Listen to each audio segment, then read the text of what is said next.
पुट पेट में टंगू नानाणे। इहो एक सिंधी पहाको आहे। जय झूलेलाल। मां माया वसंदानी अॼु इन्हे सिंधी पहाके जो मतिलबु तव्हांखे एक्सप्लेन थी करणु वञा। पुट पेट में ऐं टंगू नानाणे, इन जो मतिलबु आहे जॾहिं बि कोई बि कमु शुरू करण जे वक़्तु अञा उहो गर्भ में ई आहे, अञा पाण शुरू कयो ई कान्हे, लेकिन पाण परे परे जूं ॻाल्हियूं सोचूं, परे परे जूं ॻाल्हियूं कयूं ऐं दुनिया खे कुझु चई करे ॿुधायूं कि असां त हीअ करण वारा आहियूं, असां त हू करण वारा आहियूं, जबकि अञा तव्हां पंहिंजो कमु पूरी तरह सां शुरू कयो ई कान्हे। त चइबो आहे पुट पेट में टंगू नानाणे।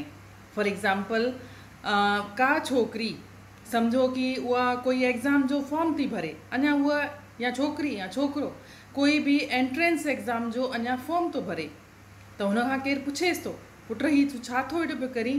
कि मां एग्ज़ाम जो फॉर्म थो पियो भरियां, अञा एंट्रेंस एग्ज़ाम आहे, अञा त उन एंट्रेंस एग्ज़ाम में पास थींदो, एग्ज़ाम ॾींदो, लेकिन हू ॻाल्हियूं कीअं करे कि हीअ एग्ज़ाम ॾियण खां पोइ मां फ्रांस वेंदमि हली, ब्रिटेन वेंदमि हली, पोइ मां हुते कंपनी खोलींदमि, पोइ मां हीअं कंदमि, पोइ मां हेतिरा करोड़ रुपया कमाईंदमि। त छा चइबो? पुट पेट में टंगू नानाणे। अञा हुन एग्ज़ाम लिखियो ई कान्हे, अञा एग्ज़ाम में एंट्रेंस में पास ई कान थियो आहे, रिज़ल्ट ई कान आयो आहे, ऐं हू चए कि मां फ्रांस वेंदमि, ब्रिटेन वेंदमि ऐं उते लखे रुपया कमाईंदमि, कंपनी खोलींदमि, त चइबो आहे पुट पेट में टंगू नानाणे। मां सम्झां थी, इन पहाके जो मतिलबु तव्हांखे सम्झ में अची वियो हूंदो। माउ ॼणींदी पुटड़ा, भाग न ॾींदी वंड। इहो हिकु सिंधी पहाको आहे। जय श्री झूलेलाल। मां माया वसंदानी अॼु इन सिंधी पहाके जो मतिलबु तव्हांखे ॿुधाइण थी वञा। माउ ॼणींदी पुटड़ा, भाग न ॾींदी वंड। इन जो मतिलबु आहे कि माउ ॿार त ॼणे थी सघे, पर उन्हनि जे में भाग वंडे विराए नथी ॾेई सघे। भाग न ॾींदी वंड, भाग वंड यानी वंडे विराए नथी ॾेई सघे। त माउ ॼणींदी पुटड़ा, भाग न ॾींदी वंड।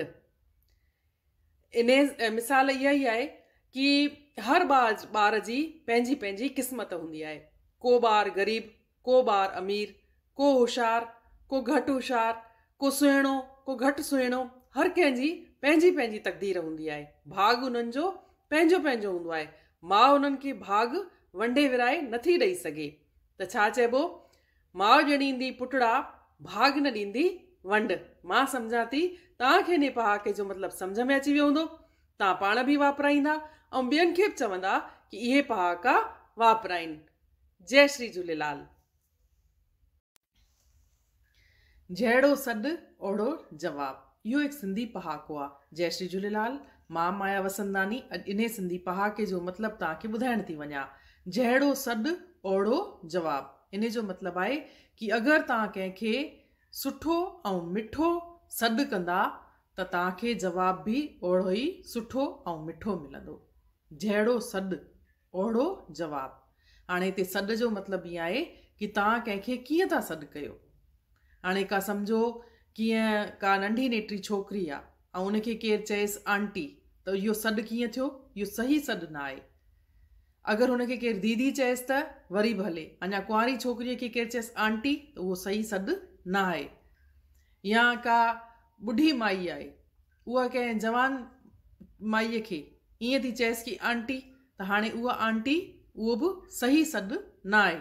त जहिड़ो सॾु ओड़ो जवाबु। पोइ थी सघे थो हुनखे कावड़ अची वञेसि। त जहिड़ो सॾु ओड़ो जवाबु। त कॾहिं बि कंहिंखे जेका बि सॾु कजे, जेका बि अंग्रेजी में चवंदा आहिनि एड्रेसिंग, त भई सही तरीक़े सां, सही नमूने सां ऐं सही शब्द इन में वापराइजे। त जहिड़ो सॾु ओड़ो जवाबु। अगरि तव्हांखे अगरि सुठो ऐं मिठो जवाबु खपे त तव्हां बि कंहिंखे सुठे ऐं मिठे नमूने सां सॾु कयो।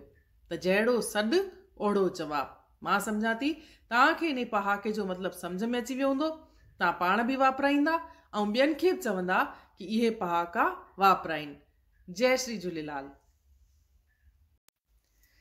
जेॾा उठ तेॾा लोॾा। इहो हिकु सिंधी पहाको आहे। जय श्री झूलेलाल।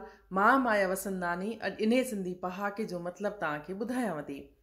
जेॾा उठ तेॾा लोॾा। इन जो मतिलबु आहे जंहिं इंसान वटि जेतिरी वॾी जवाबदारी हूंदी, उनखे ओतिरियूं ई वॾियूं परेशानियूं बि फेस करणियूं पवंदियूं, ओतिरियूं वॾियूं चिंताऊं, जवाबदारियूं, टेंशन्स ऐं उतार चढ़ाव हुनखे ॾिसणा पवंदा।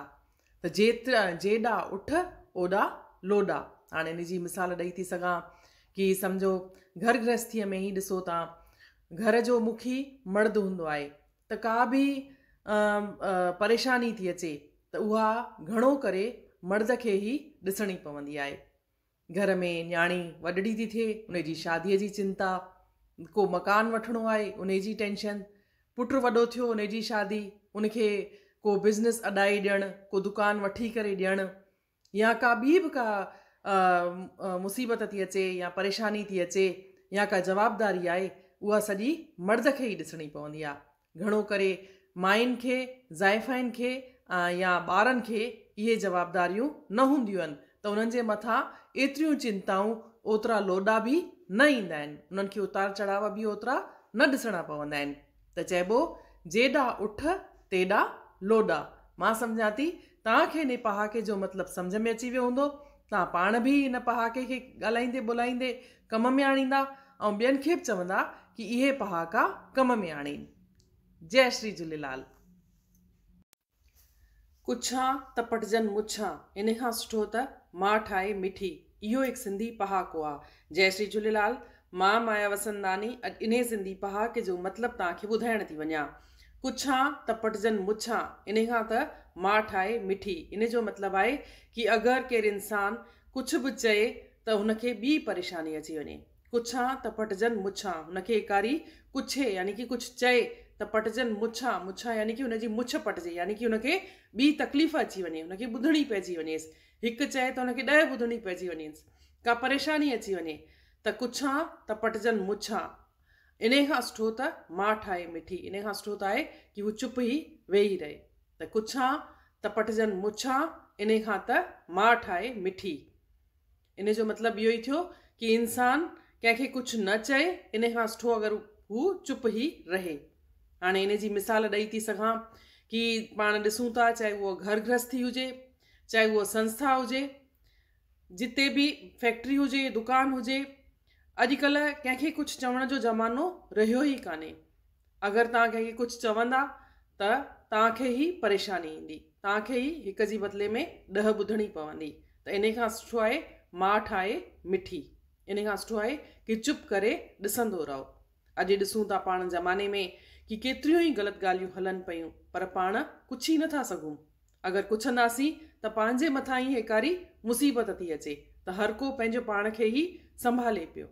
त छा चइबो, कुछां त पटजनि मुछां, इन खां त मां ठाहे मिठी, हर को चुप करे पियो हले। मां सम्झां थी तव्हांखे इन पहाके जो मतिलबु सम्झ में अची वियो हूंदो। तव्हां पाण बि वापराईंदा ऐं ॿियनि खे बि चवंदा कि इहे पहाका वापराइनि। जय श्री झूलेलाल।